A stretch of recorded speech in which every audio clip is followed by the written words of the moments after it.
ওয়াতাসিমু বিহাবলিল্লাহি জামিআ ওয়ালা তাফাররাকু, একত্রিতের রশিকে তোমরা মজবুত ভাবে ধরে থাকো।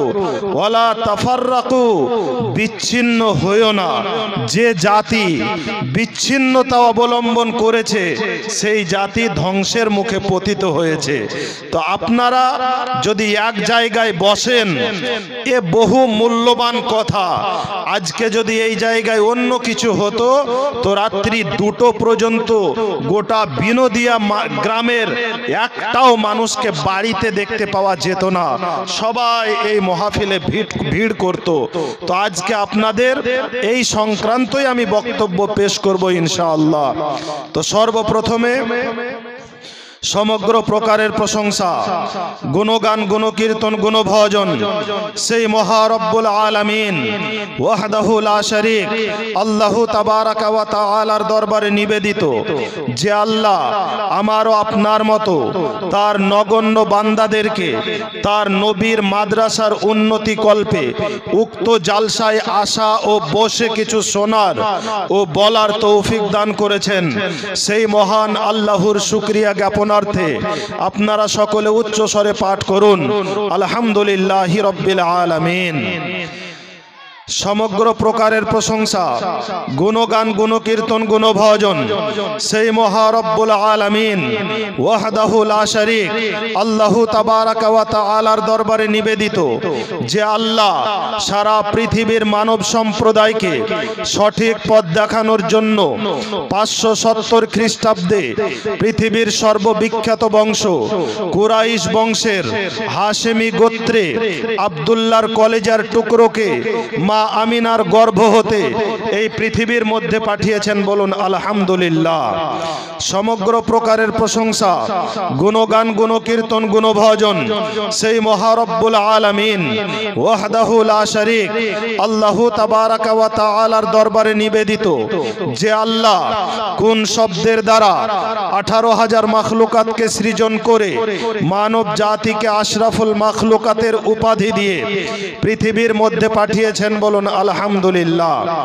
তারপরে পরে শান্তির সুগন্ধের ধারা প্রবাহিত হোক, অসহায়ের সাহায্যকারী, পাপী তাপীদের সুপারিশকারী, দুই জগতের সম্মান, সমস্ত সৃষ্টির প্রতি দয়াবান, দুঃখীদের দুঃখ মোচনকারী, পর পারের কাণ্ডারী, হাসরের ময়দানে পতাকাধারী, উভয় জগতের অধিকার প্রাপ্ত, সৃষ্টির সাম্রাজ্য যার নূরে পরিব্যাপ্ত, বিশ্ব মুসলিমের প্রেম কেন্দ্র, জিনার নাম মুস্তাফা, জিনার নাম মুর্তজা, জিনার নাম ইয়াসিন ও তহা, জিনার নাম এখানে ওখানে জমিন ও আসমানে, হাদিস ও কোরআনে, জিনার নাম সারা বিশ্ব জগতের মুমিন মুসলমানের জানে প্রাণে, নয়নে ও সফরে সেই কালী কামলিওয়ালা, যার হাতে জান্নাতের তালা, যার নামে গাথে সারা বিশ্ব জগৎ দরুদ এবং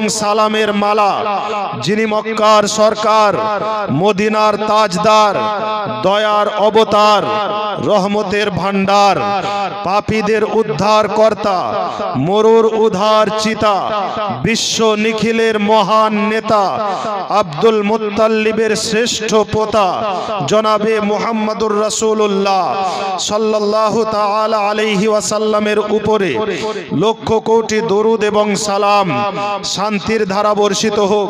সকলে উচ্চ স্বরে বলুন আল্লাহুম্মা আমিন।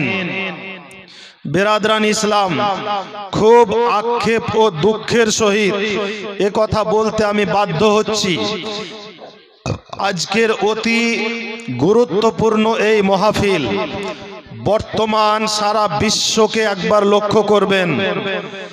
বিশ্বকে লক্ষ্য করলে আপনার চোখে ভেসে আসবে মুসলমানদেরকে পরস্পর দিনের পর দিন মুসলমানদের উপরে পীড়িত করা হয়। হাজারো ফেসবুক নেটের মধ্যে আপনারা খুঁজে পান, আজকে অমুক মুসলমান যুবককে হত্যা করা হলো, আজকে অমুক যুবক মুসলমানের জিভকে কেটে নেওয়া হলো, আজকে অমুক মুসলমান যুবকের একটি হাতকে কেটে নেওয়া হলো। এর কারণটা কি জানেন? শুধু একজনকেই নয়, আমাদের সবচাইতে বড় স্থান, যেটাকে আল্লাহর ঘর বলে আমরা জানি, আল্লাহর ইবাদতের ঘর একমাত্র মসজিদকে জানি। সেই মসজিদও দিনের পর দিন মুসলমানদের হাত থেকে অন্যের হাতে চলে যাচ্ছে। ঠিক বলছি না ভুল? কারণটা কি জানেন? আজকে যদি একটি বিনোদিয়ার মতো জায়গায় মুসলমানরা আধ ঘন্টা সময় এই ইসলামের জালসার জন্য স্টেজে বসে না থাকতে পারে, নিজের ঈমান কখনো ওই মুসলমানের পক্ষে বাঁচানো সম্ভব নয়। এ কথা চ্যালেঞ্জ দিয়ে বলে গেলাম আপনাকে। বিরাদরান ইসলাম, আপনাকে বলছি, এই পৃথিবীর সব চাইতে বড় সম্পদ একটা মুসলমানের কাছে তার ঈমান। ঈমানের চাইতে বড় সম্পদ কিছু হতে পারে না। তো যেই জায়গায় ঈমানি আলোচনা হয়, যেই জায়গায় হাদিস ও কোরআনের বাণী বর্ণনা হয়, সেই জায়গা থেকে যে সমস্ত মুসলমানেরা পিঠকে পিছন করে হেঁটে চলে যায়, আপনি জেনে নেবেন আল্লাহর নবীর বিখ্যাত সাহাবী হযরত আলী কাররামাল্লাহুল ওয়াজহুল কারীমকে মসজিদে নববী থেকে আল্লাহর নবী বলেছিলেন, ওই সমস্ত মুসল্লিদের জন্য যারা নবীর পেছনে মসজিদে নববীতে নামাজ পড়েছিলেন, সালাম ফিরার পরে হযরত আলীকে বলেছিলেন, আলী, নাম ঘোষণা করে দিচ্ছি, তাদের গর্দনকে ধরো আর গলা ধরে মসজিদ থেকে ধাক্কা দিয়ে বের করে দাও। বিরাদরান ইসলাম, বলার উদ্দেশ্য হচ্ছে একটাই, তারাও কিন্তু মসজিদে আল্লাহর নবীর পিছনে নামাজ পড়েছিল, তারপরেও কিন্তু গলা ধাক্কা দিয়ে মসজিদে নববী থেকে বের করতে বলেছিলেন। সে নিজেকে মুসলমান দাবি করেছিল না করেনি? হ্যাঁ দিতে হবে। মুসলমান যদি দাবি না করত, মসজিদের দোরগোড়ায় কোনোদিন পৌঁছাতো না। কিন্তু আল্লাহর নবীকে আল্লাহ এতটা পাওয়ার দিয়েছিলেন যে আপনার অন্তরের হৃৎপিণ্ডের খবর পর্যন্ত আমার নবী জানে। জোরে বলুন সুবহানাল্লাহ। আপনার অন্তরের হৃৎপিণ্ড যেটা আছে, যার মাধ্যমে ফুসফুস পরিচালিত হয়, যার দ্বারা আমরা শ্বাস প্রশ্বাস নিই এবং ছাড়ি, ওই হৃৎপিণ্ডটা কতবার নড়ে এই খবরটাও জানার মতো ক্ষমতা আমার নবীকে আল্লাহ দিয়েছেন। এর জন্য আমার অন্তরে কি আছে আপনি বলতে পারবেন? পারবেন না। যখন তারা মসজিদে নববীতে সালাম ফিরার পরে হযরত আলী তাদেরকে গলা ধাক্কা দিয়ে বের করেছিল, আল্লাহর নবীর কাছে দাঁড়িয়ে তারা প্রশ্ন করেছিল আর বলেছিল, ইয়া রাসূলুল্লাহ, ইয়া হাবিবাল্লাহ, আমরা কি মুসলমান নয় যে আপনি হযরত আলীর দ্বারা আমাদেরকে মসজিদ থেকে গলা ধাক্কা দিয়ে বের করে দিলেন? আল্লাহর নবী বললেন, তোমরা হচ্ছ মুনাফিক। জোরে বলুন সুবহানাল্লাহ। তোমরা মুনাফিক, তোমরা মুসলমানদের কাতারে দাঁড়িয়ে মুসলমানদের গোপন রহস্য, গোপন তথ্যকে জানার জন্য এসেছো।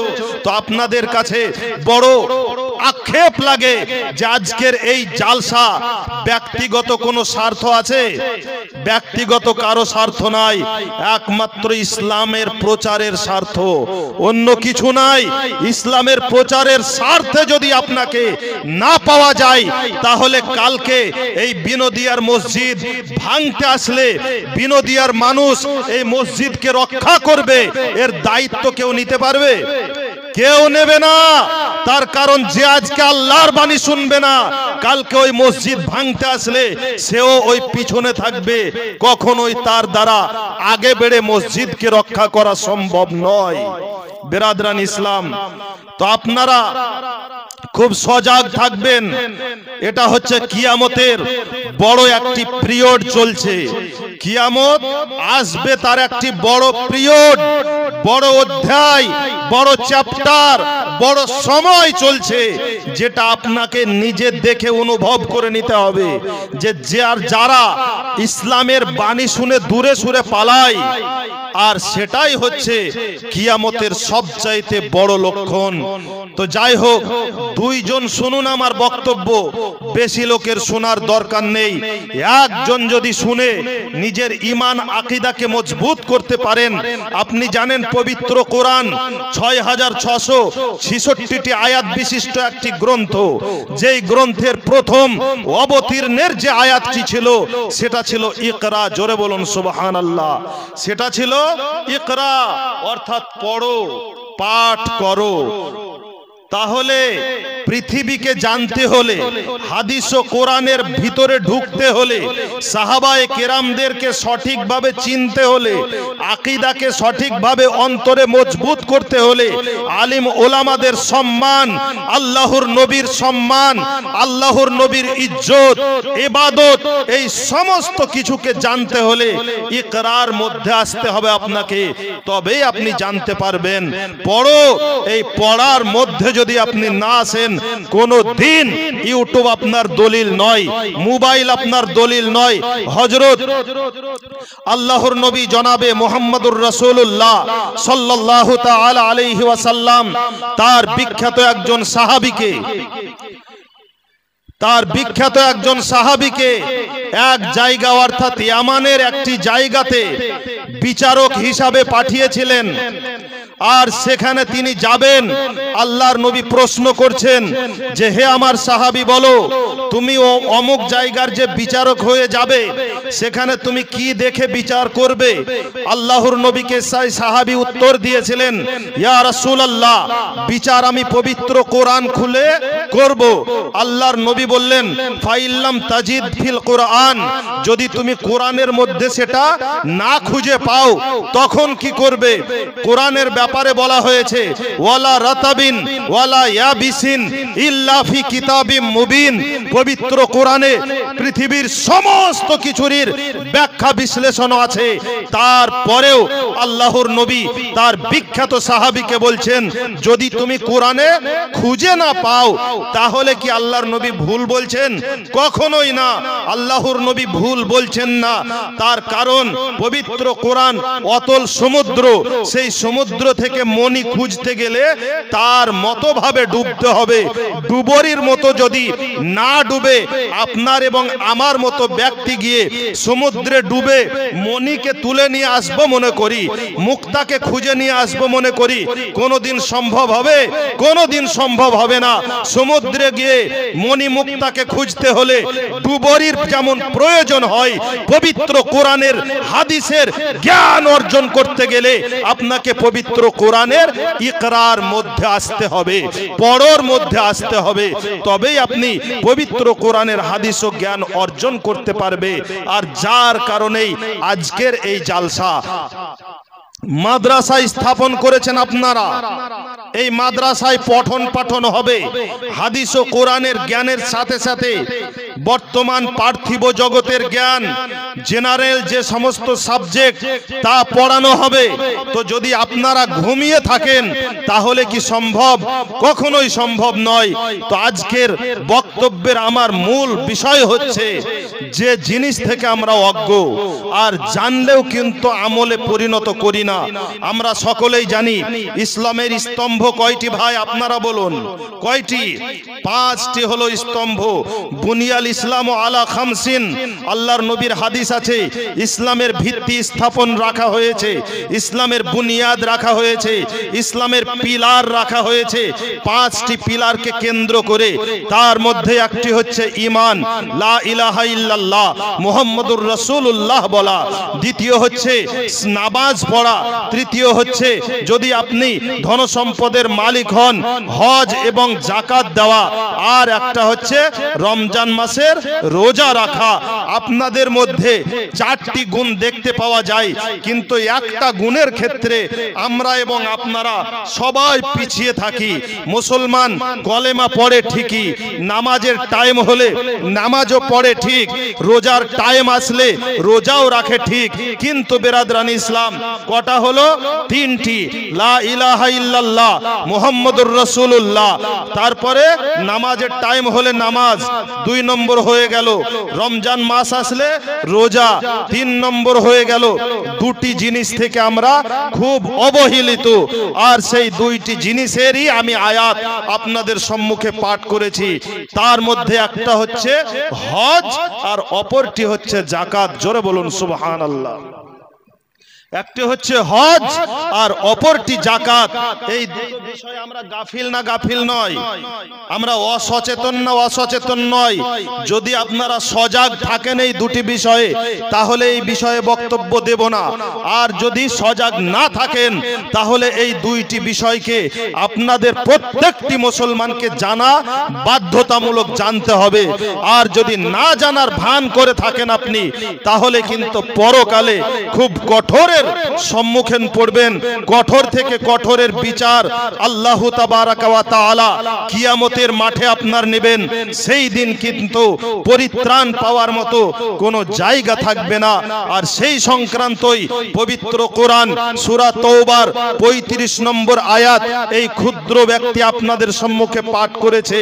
আয়াতটি হলো ইয়াউমা ইউহমা আলাইহা ফি নারি জাহান্নামা ফাতুকওয়া বিহা জিবাহুহুম ওয়া জুনুবুহুম ওয়া যুহুরুহুম হাযা মা কানাজতুম লিআনফুসিকুম ফাযুকু মা কুনতুম তাকনিজুন। এই আয়াতের ব্যাখ্যা বিশ্লেষণ তাফসীর করতে করতেই আমার টাইম ইনশাআল্লাহ শেষ হয়ে যাবে। দুটি বিষয় ভালো করে জেনে যাবেন।